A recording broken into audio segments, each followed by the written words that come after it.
Today, the university confers an honorary Doctor of Humane Letters degree upon Mr. Clinton Van Zandt. Mr. Van Zandt, will you please join me at the podium?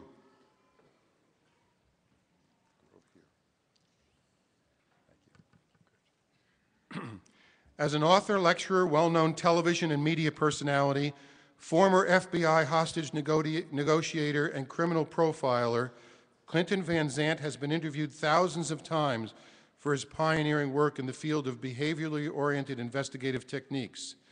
As the FBI's chief hostage negotiator and an early member and supervisor in the Bureau's renowned behavioral science, or, quote, science of the lambs unit, he has negotiated with some of the most infamous hostage takers in the world, while his behavior profiles have helped to solve many crimes.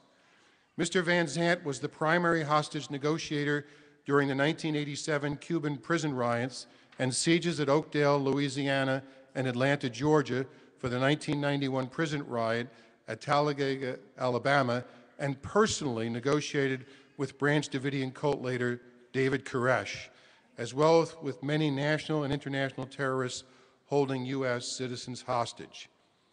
He has been acknowledged as the leader of the analytical team credited with helping to identify the Unabomber, and he correctly profiled Oklahoma City bomber Timothy McVeigh on the day of that fatal bombing.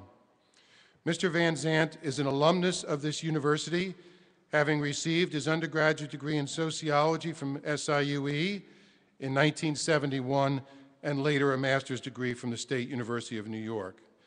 Today, we are proud to acknowledge his achievements.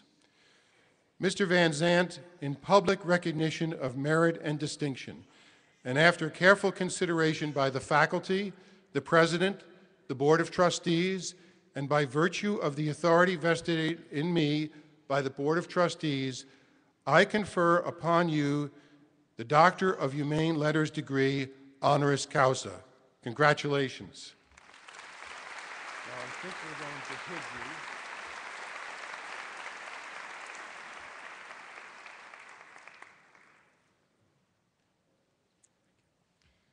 Dr. Van Zandt, it is a special honor to have you as our speaker for this ceremony.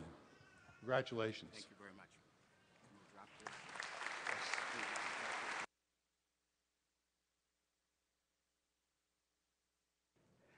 Since the Chancellor is about a foot taller than I am, we had to drop this down a little bit. Members of the SIUE Board of Trustees, Chancellor Vandergriff, Provost Ferguson, and the graduates and honored guests of the class of 2011. Congratulations to the graduates for all your hard work that earned you the right to occupy a seat where you now sit today. To the faculty and staff for providing you with the opportunity to reach your goal of being here, and to those parents and others who helped write the checks, having written checks for 3 children, who helped write the checks and otherwise provided the emotional and spiritual support to the almost 2,000 record-setting members of your graduating class. You've all done well, and each of you can be proud of your individual work and contributions that led to this great day. Isn't this a great, this is a day something like the royal wedding a week ago, right? The weather held off. It's going to be great for you guys today. As graduates land-wise of what I believe to be the largest school in America, and attendees at a university with the most attack-trained geese on any college campus, I know you will miss this school as well as the piles of goose dung that you had to step over for the last 4 years.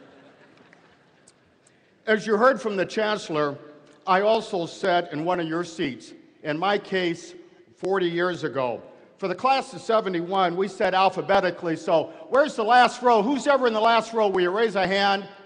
Yeah, where that hand is, that's where I sat 40 years ago, alphabetically. So I was obviously Van Zandt, I was in the last row, but I too, like you, received a brand new degree. And I'll tell you what, I hope to sit somewhere out here in the crowd of onlookers 40 years from now, in the year 2051, when one of you out here has the honor and privilege of delivering commencement remarks. After all, I'll only be 106 years old, so I'll see you then. Many of you have or will have a special person to share your life with. Please welcome my special person, my wife for 42 years, Diane.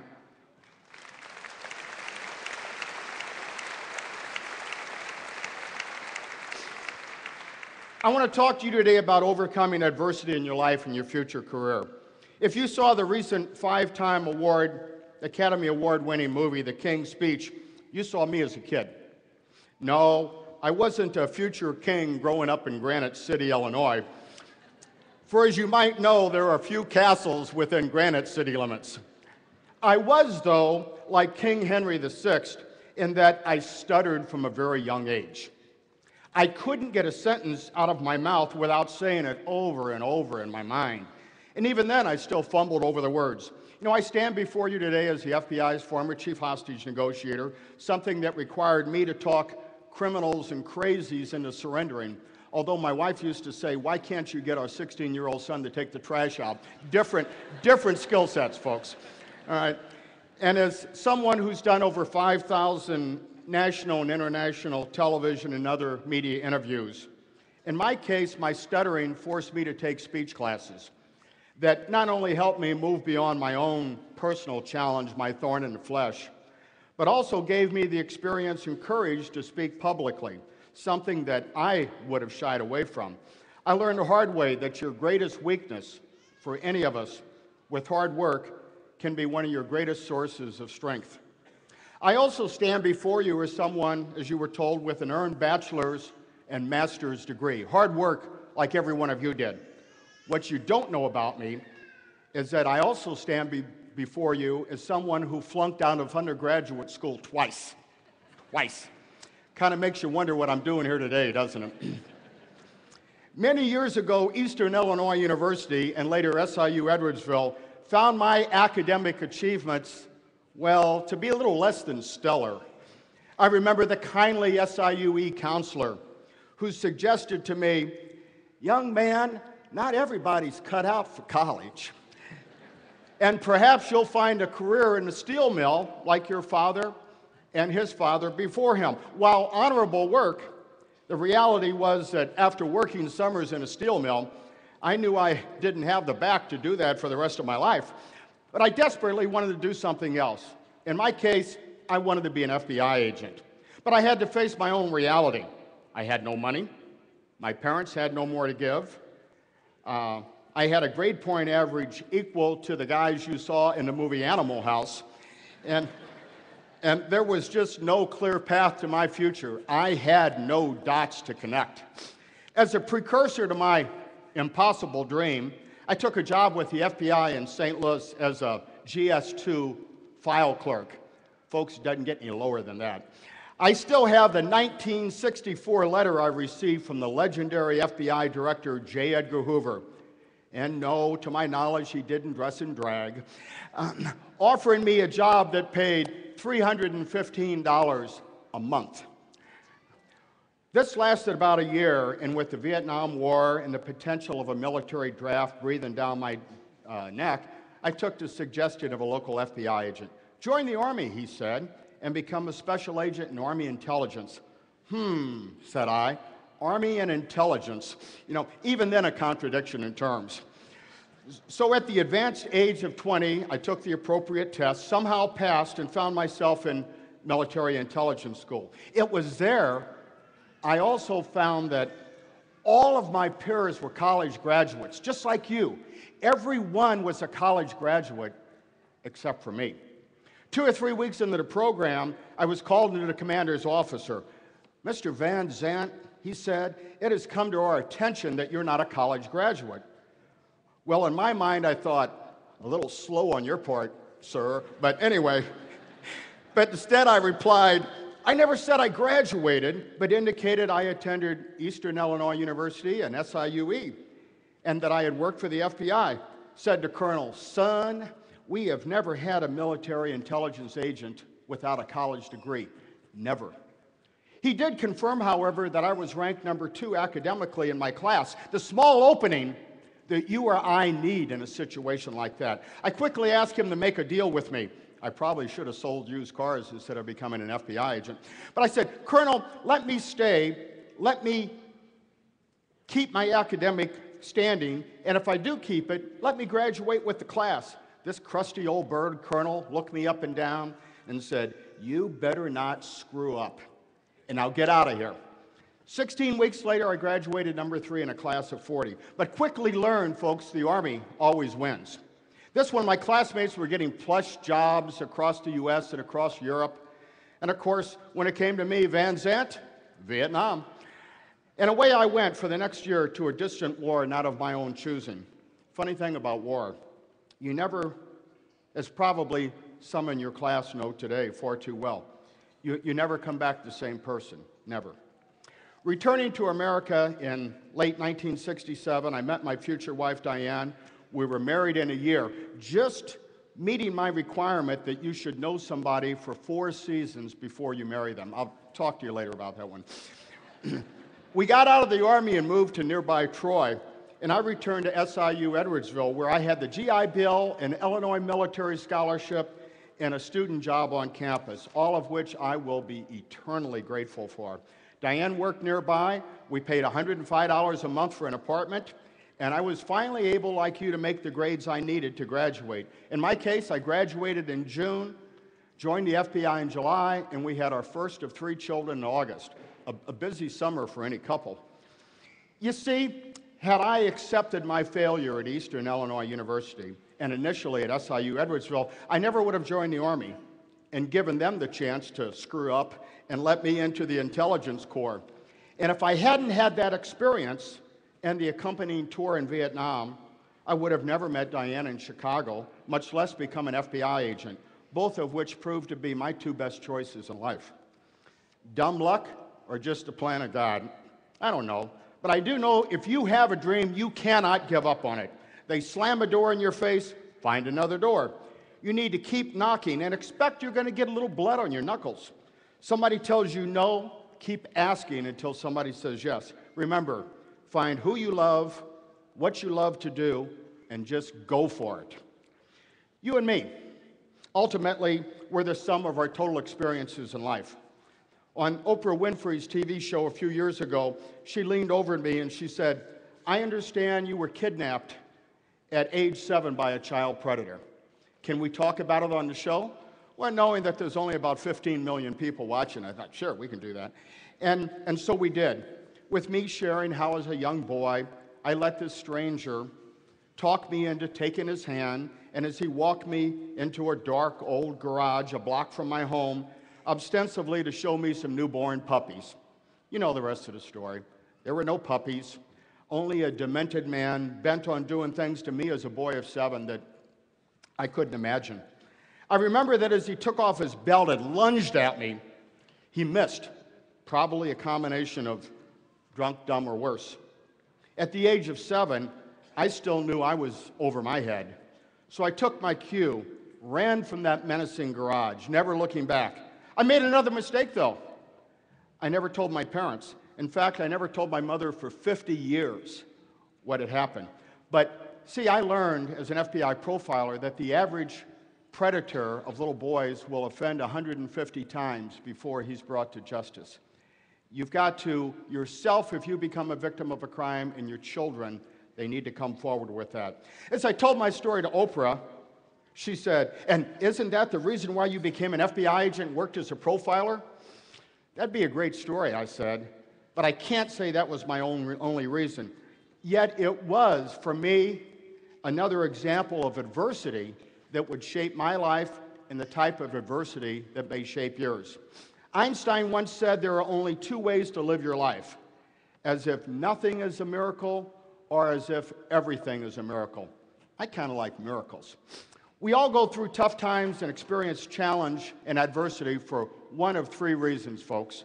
Number 1, for our own personal growth and to allow us to deal with and perhaps accomplish something later in life. Number 2, should we become parents, as an example to our children as to how we are to overcome adversity. And number 3, for you to share with someone who, without benefit of your experience, might give in, might surrender.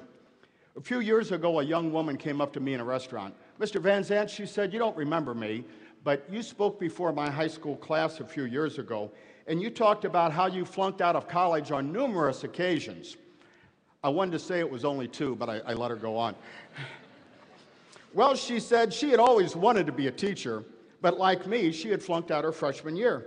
She said she remembered what I had said before her in school that day. She said, I stand before you today, she said, I'm a teacher because I took encouragement from what you told us. Graduates, you too will have the opportunity to impact on the lives of others.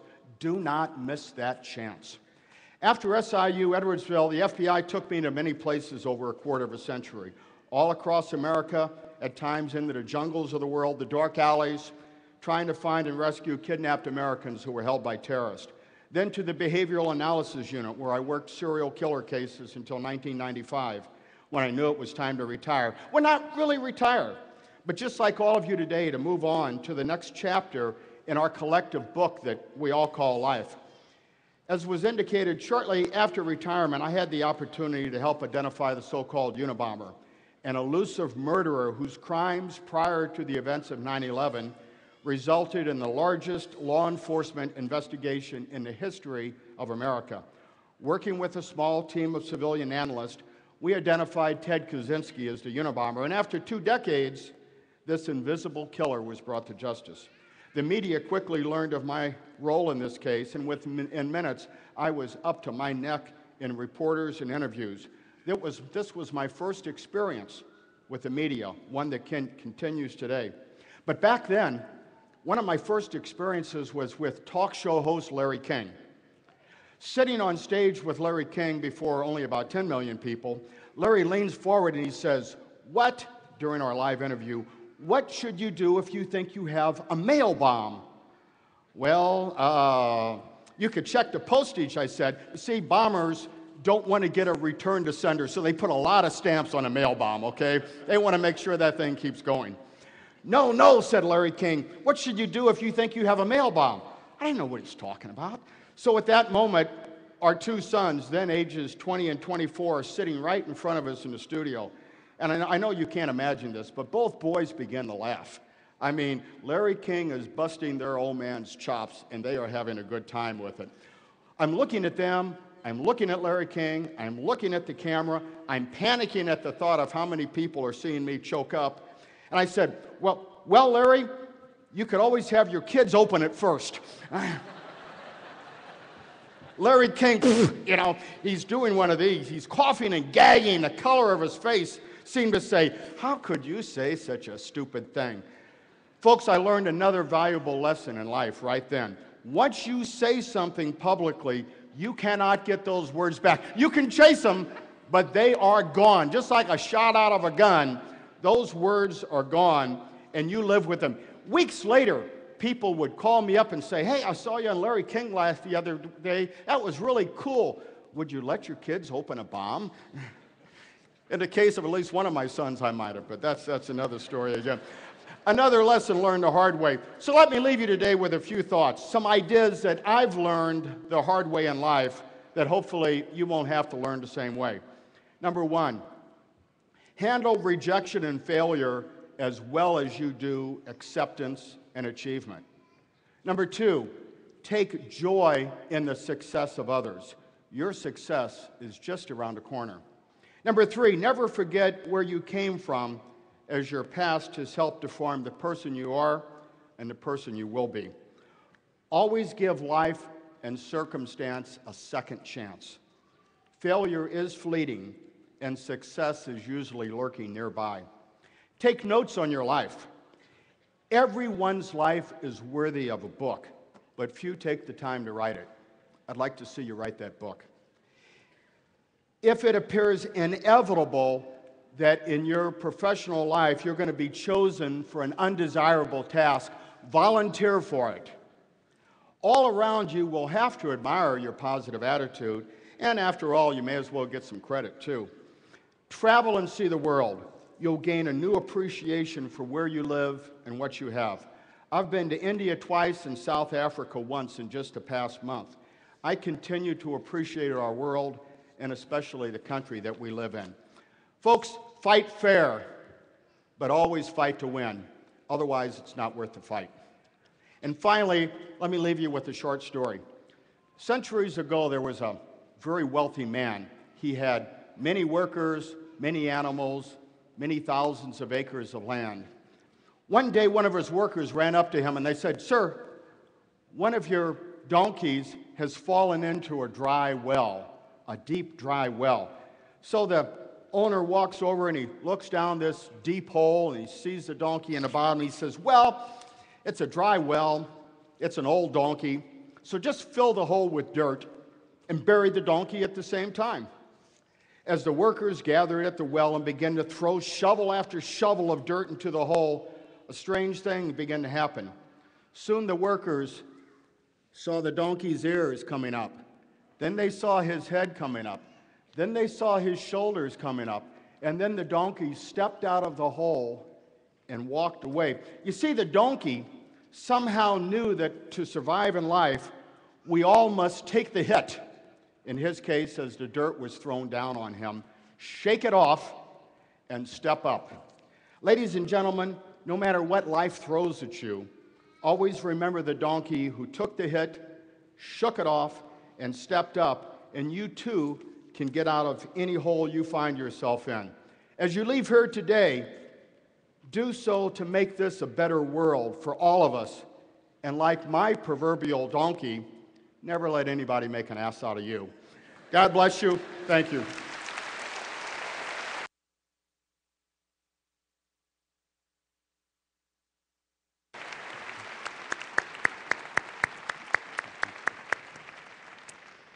Thank you so much, Dr. Van Zandt. And I know that I speak for everybody here for the many years that we've seen you in the media, for your service and for your inspiration. Thank you so much.